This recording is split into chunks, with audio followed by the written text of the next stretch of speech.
আসসালামু আলাইকুম ওয়া রাহমাতুল্লাহি ওয়া বারাকাতুহু। আলহামদুলিল্লাহি রাব্বিল আলামিন ওয়া সলাতু ওয়া সালামু আলা আশরাফিল আমবিয়া ওয়াল মুরসালিন নবিয়িনা মুহাম্মাদিন ওয়া আলা আলিহি ওয়া আসহাবিহি আজমাইন ওয়া বা'দ। সময় দর্শকবৃন্দ, আমরা আলোচনা করছিলাম ইমাম আবু জাফর তাহাবী রাহমাতুল্লাহি আলাইহি বয়ান ইতিকাদ আহলুস সুন্নাহ ওয়াল জামাআহ, আহলুস সুন্নাহ ওয়াল জামাতের আকীদার বর্ণনা এই কিতাবটির একটি অংশ নিয়ে, যেখানে আমাদের ইমাম বলছিলেন নু'মিনু বিআশরাতিস সাআ, আমরা কিয়ামতের আলামতের উপরে ঈমান রাখি। কিয়ামতের আলামতের উপর ঈমান রাখা এটা আহলুস সুন্নাহ ওয়াল জামাতের আকীদা, যে কিয়ামতের আগে অনেকগুলো চিহ্ন থাকবে, যে চিহ্নগুলো দেখে ঈমানদার বুঝতে পারবে যে কিয়ামত সন্নিকটে এসে গেছে। এর মধ্যে আমরা বেশ কিছু আলামতের আলোচনা পূর্বে করেছি, যেগুলো ছিল ছোট আলামত। তারপর আমরা বড় আলামতগুলো শুরু করেছিলাম। বলেছিলাম বড় আলামতগুলোর মধ্যে প্রথম হচ্ছে ইমাম মাহদির আগমন। গত পর্বে আমরা আলোচনা করেছি ইমাম মাহদি কোন বংশ থেকে হবে এবং তার আসার প্রেক্ষাপট কী হবে, সেটা আমরা গত পর্বে আলোচনা করেছি বিস্তারিত। আজকে আমরা আলোচনা করতে চাই যে ইমাম মাহদির ব্যাপারে আলেমদের কি অভিমত, যারা এই বিশেষ করে এই মাহদি সংক্রান্ত হাদিসগুলো সম্পর্কে কে কী বলেছেন। আমরা বলেছি যে আবুল হাসান আল আবুরি প্রথমে ইমাম মাহদি সম্পর্কে বলেছেন যে তার সংক্রান্ত হাদিসগুলো এগুলো পর্যন্ত মুতাওয়াতির পর্যায়ে পৌঁছে গেছে।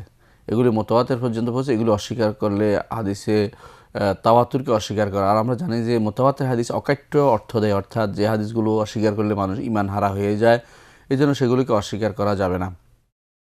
যদি কেউ সেটাকে ব্যাখ্যা করে, অপব্যাখ্যা করে, সেটা ভিন্ন কথা। এই জন্য এই হাদিসগুলোর কেউ অস্বীকার যেন না করে।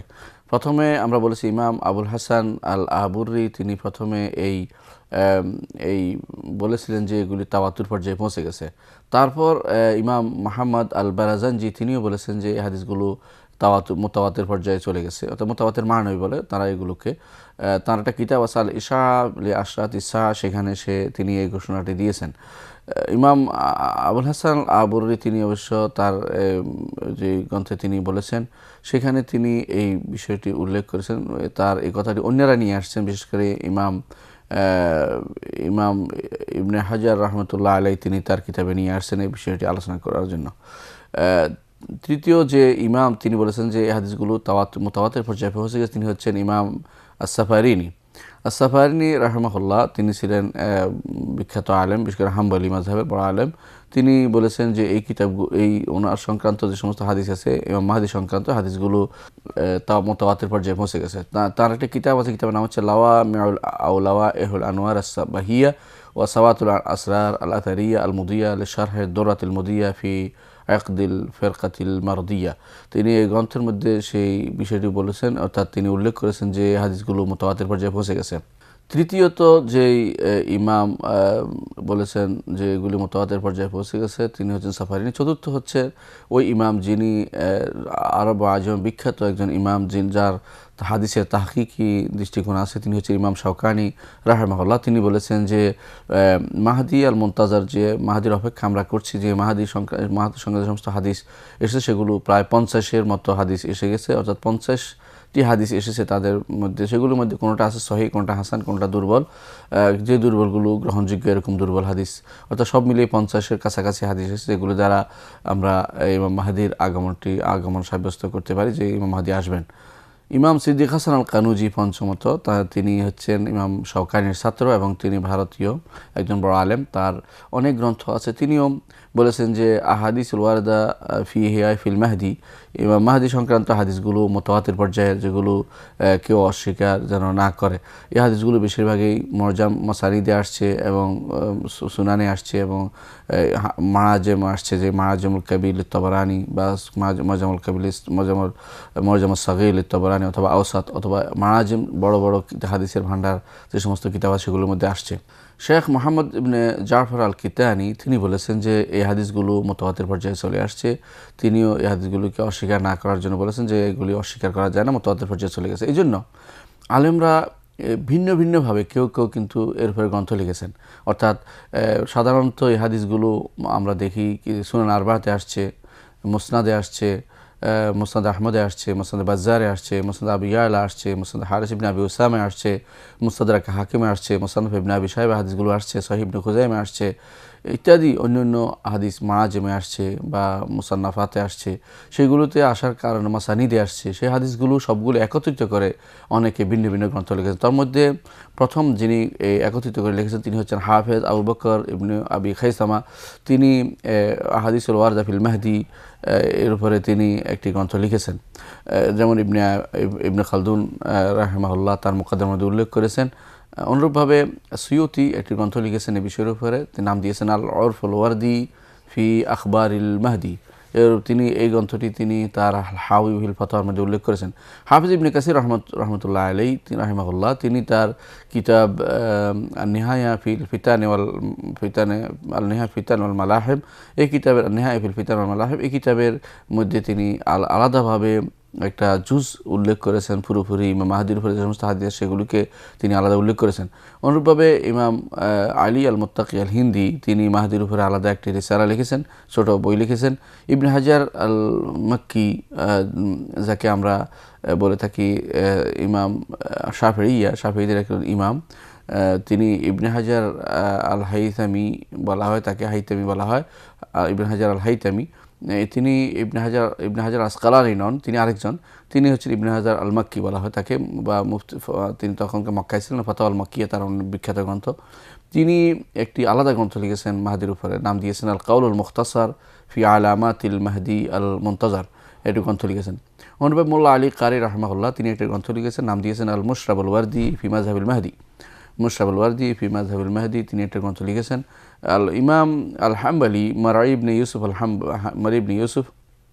আল কারামি আল হাম্বলি মারঈ ইবনে ইউসুফ তিনি একটি গ্রন্থ লিখেছেন ফাওয়াইদুল ফিকর ফি জুহুরিল মুনতাজার, এরকম একটা গ্রন্থ লিখেছেন ইমাম মাহদির উপরে।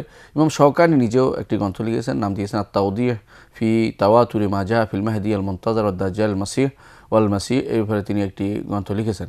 সিদ্দিক হাসান কানুজি রাহমাহুল্লাহ তিনি একটি গ্রন্থ লিখেছেন, তিনি বলেছেন যে জামা সৈয়দ আল আল্লামা বদরুল মিল্লাত আল মুনির মোহাম্মদ ইবনে ইসমাইল ইয়ামানি যিনি সাহেব সুবুলুস সালাম বুলুগুল মারাম, আমরা সবাই জানি শারহ বুলুগুল মারাম, তিনিও একটি গ্রন্থ লিখেছেন, নাম দিয়েছেন আল হাদিসুল কাদিয়া ফি বিখরুজিল মাহদি মিন আলি মুহাম্মদ সাল্লাল্লাহু আলাইহি ওয়া সাল্লাম আন্নাহু ইয়াজহার ফি আখিরি জামান, এই নামে তিনি একটি গ্রন্থ লিখেছেন। বোঝা গেল যে আলেমরা এই বিষয়ে যে সমস্ত হাদিস আছে সেগুলো নিয়ে আলাদা গ্রন্থ লিখেছেন।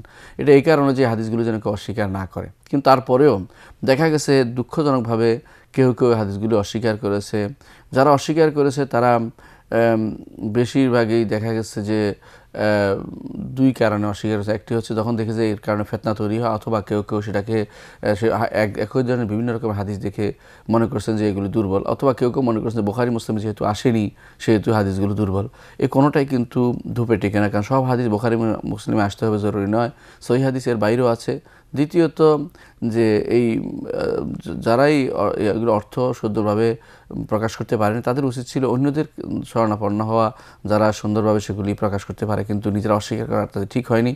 যারা এই জাতীয় হাদিস অস্বীকার করেছে তার মধ্যে বিখ্যাত যার ব্যাপারে বিভিন্ন কথা এসেছে তিনি হচ্ছেন শেখ রশিদ রদা, তিনি বিভিন্ন অস্বীকার করেছেন যে হাদিসগুলো তিনি দুর্বল বলে বলতেন। অনুরূপভাবে বিশেষ করে পরবর্তী আরও আধুনিক সময়ে অনেকেই সেটাকে অস্বীকার করেছেন যে মাহদি সংক্রান্ত হাদিসগুলো শুদ্ধ নয়, কিন্তু তারা অনেকে শিয়াদের প্রভাব থেকে মুক্ত করার জন্য হয়তো সেটা বলেছেন, কিন্তু আমাদের কাছে সুস্পষ্ট যে এই হাদিসগুলো শুদ্ধ, এই হাদিসগুলো শুদ্ধ। এখন কারো একটা সন্দেহ আছে, একটি হাদিসের সেটা হচ্ছে রাসূলুল্লাহ সাল্লাল্লাহু আলাইহি ওয়াসাল্লাম একটি হাদিস বর্ণনা করা, তিনি বলেছেন লা মাহদি ইল্লা ঈসা ইবনে মারইয়াম, ঈসা ইবনে মারইয়াম ছাড়া আর কোনো মাহদি নেই। এই হাদিসটি আসলে বর্ণনা করে কেউ কেউ মনে করছেন যে ঈসা ইবনে মারইয়াম একমাত্র মাহদি, আর কোনো মাহদি আসবেন না, সুতরাং অন্যান্য হাদিসগুলো শিয়াদের তৈরি, সুতরাং সেগুলি গ্রহণ করা যাবে না, এই কথা বলে থাকেন কেউ কেউ। যে হাদিসটি সম্পর্কে বলা হয়েছে লা মাহদি ইল্লা ঈসা ইবনে মারইয়াম, এই হাদিসটি দুর্বল, যদি ইবনে মাজাহ বর্ণনা করে থাকেন হাদিসটি দুর্বল। তাছাড়া আরেকটি জিনিস হচ্ছে এখানে বলত যে জিনিসটা বলা উদ্দেশ্য যে শুদ্ধ হলেও যে জিনিসটা বলা উদ্দেশ্য যে হেদায়েতের কর্মকাণ্ড সর্বশেষ যে কাজটি করবেন তিনি হচ্ছেন ঈসা ইবনে মারইয়াম আলাইহিস সালাম, এবং তিনি সহযোগী হবেন মাহদির, অর্থাৎ মাহদির পরে তিনি আসবেন, যেহেতু আবির্ভাব তার হবে, তিনি নাজিল হবেন আসমান থেকে, সেজন্য তার ব্যাপারে আর কোনো ঈসা ইবনে মারইয়ামের পরে আর কোনো মাহদি আসবে না, এটাই বলা উদ্দেশ্য, ইমাম মাহদিকে অস্বীকার করার উদ্দেশ্য নয়।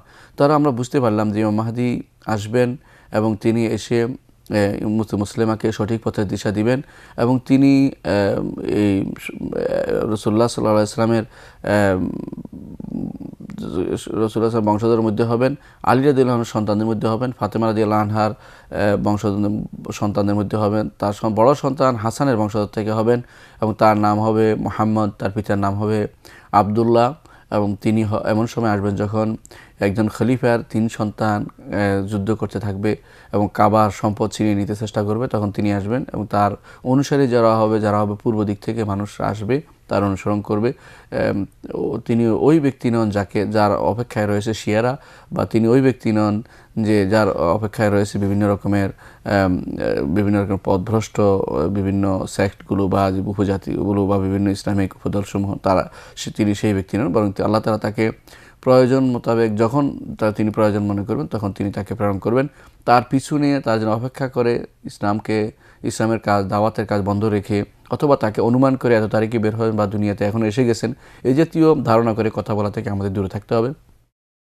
আমাদের বিশ্বাস করতে হবে যে তিনি আসবেন, যেহেতু রাসূলুল্লাহ সাল্লাল্লাহু আলাইহি ওয়াসাল্লাম বলেছেন, তবে তার সময় নির্ধারণ করা কোনোভাবেই ঠিক কাজটি হবে না, কারণ এই ব্যাপারে কোনো সুস্পষ্ট কোনো প্রমাণ নেই, আর অপ্রমাণিত বিষয়ে কোনো কথা বলা যাবে না। এটাই হচ্ছে আহলে সুন্নাত ওয়াল জামাতের আকীদার অংশ। এটা হচ্ছে আহলে সুন্নাত ওয়াল জামাতের আকীদা, যে যেটা প্রমাণিত না সেটা আমরা বলি না। আমরা প্রথম আলামতটি আলোচনা শেষ করলাম, সেটা হচ্ছে ইমাম মাহদির আগমন। দ্বিতীয় আলামতটি আমরা এর সাথে জড়িত, যেহেতু সেটা আলোচনা করব, সেটা হচ্ছে দাজ্জালের আগমন। দাজ্জালকে বলা হয় আল মাসিহ আদ-দাজ্জাল। আমরা মাসিহ শব্দটির ব্যাখ্যা করব। প্রথমে মাসিহ অর্থ হচ্ছে যিনি সব কিছু মাসেহ করেন, সব কিছু এক অর্থ হচ্ছে মাসেহ করেন, যেহেতু মাসেহ এক অর্থ হচ্ছে যারা জমিনে জরিপ করে, এক জায়গা থেকে আরেক জায়গায় যায়, এক জায়গা থেকে আরেক জায়গায় সুন্দরভাবে পরিমাপ করতে পারেন। এই অর্থে দাজ্জাল, যেহেতু সে 40 দিনে সে সারা পৃথিবী পরিভ্রমণ করবে, মনে হয় যেন সে পুরো পৃথিবীটাকে জরিপ করে নিচ্ছে, পৃথিবীটাকে পরিভ্রমণ করছে, এই অর্থেও তাকে মাসিহ বলা হতে পারে। এই জন্য বিভিন্ন অর্থ আলেমরা উল্লেখ করেছেন, বিশেষ করে ইমাম আবু আবদুল্লাহ আল কুরতুবী, তিনি অন্তত 23টি কথা উল্লেখ করেছেন, কেউ 50টি কথা উল্লেখ করেছেন যে কেন তাকে মাসিহ বলা হয়। তো আমরা সহজভাবে বলবো যে মাসিহ অর্থ যে পরিভ্রমণকারী বা পৃথিবীর প্রত্যেকটি জায়গা যার করায়ত্ত থাকবে, এমন অর্থে ব্যবহৃত হয় মাসিহ শব্দটি। তো মাসিহ আরেক অর্থ হচ্ছে সিদ্দিক। সিদ্দিক অর্থ হচ্ছে যিনি সত্যবাদী। আবার সিদ্দিক শব্দটির আরেক অর্থ হচ্ছে, মাসিহ শব্দটির আরেক অর্থ হচ্ছে আদ-দিল্লিল আল কাদ্দাব, পথভ্রষ্ট এবং মিথ্যাবাদী, এই অর্থে। তো এই দুই ধরনের মাসিহ আমাদের কাছে আছে। মাসিহ ঈসা আলাইহিস সালাতু ওয়াস সালাম, তিনি হচ্ছেন সিদ্দিক, সত্যবাদী, আর মাসিহ আদ-দাজ্জাল তিনি হচ্ছেন দিল্লিল, পথভ্রষ্টকারী, মিথ্যাবাদী। আল্লাহ তাআলা দুই মাসিহ তৈরি করেছেন। এক মাসিহকে আরেক মাসিহর বিরুদ্ধে আল্লাহ তাআলা লাগিয়ে দিয়েছেন। মাসিহুদ দাজ্জালের বিরুদ্ধে মাসিহ আল হিদায়া, ইনি হচ্ছেন ঈসা আলাইহিস সালামকে আল্লাহ তাআলা দিবেন যাতে করে তাকে ধ্বংস করতে পারেন। আল্লাহ তাআলা তাঁর কৌশল তিনি বাস্তবায়ন করবেনই। ঈসা আলাইহিস সালাম হচ্ছেন হেদায়েতের মাসিহ, হেদায়েতের মশাল বরদার, তিনি পথ দেখাবেন। তিনি ইউবরুল আকমাহ ওয়াল আবরাসা, তিনি জম্মান্ধ কুষ্ঠরোগীকে আল্লাহর হুকুমে সুস্থ করে তুলবেন এবং আল্লাহর হুকুমে তিনি মৃত মানুষকে জীবিত করে তুলবেন। আর দাজ্জাল, যার উপর আল্লাহর লানত হোক, সে হবে পথভ্রষ্টকারী এবং মিথ্যাবাদী। ইফতারুন নাস বিমা ইউতাহমিল আয়াত, এমন কিছু নিদর্শন আল্লাহ তাআলা তাকে দিবেন যা দিয়ে মানুষকে সে পথভ্রষ্ট করবে। এবং যেমন সে বলবে আকাশকে বৃষ্টি নাজিল হবে, এতে মানুষ বিভ্রান্ত হবে। সে জমিনকে বলবে ফসল উৎপন্ন হবে, এতে বিভ্রান্ত হবে মানুষ। এগুলি দেখে মানুষকে সে যেহেতু পথভ্রষ্ট করার চেষ্টা করবে, এই জন্য তার নামও মাসিহ। তাহলে আমরা দেখতে পেলাম মাসিহ শব্দটি দুইটি অর্থে ব্যবহৃত হয়েছে। আমরা প্রথমে বলেছি একটি অর্থ হচ্ছে মাসিহ অর্থ হলো যে দুনিয়া সব জায়গা পরিভ্রমণ করবে, এই অর্থে মাসিহুদ দাজ্জাল ঠিক আছে। দ্বিতীয় অর্থ হচ্ছে মাসিহ অর্থ হচ্ছে সিদ্দিক, সে অর্থে ঈসা আলাইহিস সালাম মাসিহ। আর এক অর্থ হচ্ছে মিথ্যাবাদী, কাযযাব, পথভ্রষ্ট, সে অর্থে মাসিহুদ দাজ্জাল, কারণ সে পথভ্রষ্ট করে মানুষকে বিভিন্ন রকমের পথভ্রষ্টতম জিনিস দেখিয়ে। মাসির আরেক অর্থ হচ্ছে মামসুহ, অর্থাৎ যে মাসির শব্দের আরেক অর্থ হচ্ছে মামসুহ, অর্থাৎ যেটাকে বলা হয় মিটিয়ে দেয়া হয়েছে। এই অর্থে যে তাকে মামসুহ বলা হবে, মাসিহ বলা হবে, কারণ তার এক চোখ মিটিয়ে দেওয়া হয়েছে, এক চোখের মধ্যে বন্ধ করে দেওয়া হয়েছে, যেখানে আর কিছু নেই। এই অর্থ হতে পারে। তো প্রথম অর্থটি বিশুদ্ধ, সেটা হচ্ছে যে মাসিহ বলতে এখানে দলিল বা পথভ্রষ্টকারী ওয়াল কাদ্দাব মিথ্যাবাদী অর্থ ব্যবহৃত হয়েছে, বিশেষ করে দাজ্জালের ক্ষেত্রে এই অর্থটি ব্যবহৃত হবে। দ্বিতীয় দুইটি শব্দ আমরা বলেছি যে মাসিহ দাজ্জাল, মাসিহ অর্থ আমরা জানলাম। দাজ্জাল অর্থ কী? দাজ্জাল শব্দটি দাজ্জাল থেকে আসছে, বলা হয় তাকে দাজ্জাল আল বাঈর ইজা তলাহু বিল কাতরান ও গাত্তাহু বিহি। যেমন উটকে বলা হয় দাজ্জাল, দাজ্জাল আল বাঈর, উটকে দাজ্জাল করা হয়েছে, অর্থাৎ তার উপরে কালো প্রলেপ দেওয়া হয়েছে, অর্থাৎ ভিতরে কি আছে তা প্রকাশিত হয় না, বরং সে বিভিন্ন রকমের তাকে তার উপর প্রলেপ দিয়ে তার মধ্যে লুকানোর একটা প্রবণতা লক্ষ্য করা যায়, তখন তাকে বলা হয় দাজ্জাল। তো কোনো মানুষ যখন মিথ্যা বলে, কোনো মানুষ যখন মানুষকে বিভ্রান্ত করে এবং হক কথাকে নাহকভাবে প্রকাশ করে বা নাহককে হকভাবে প্রকাশ করে, তখন তাকে বলা হয় দাজ্জাল, যেমন সে এই মিথ্যার কাজটি করেছে।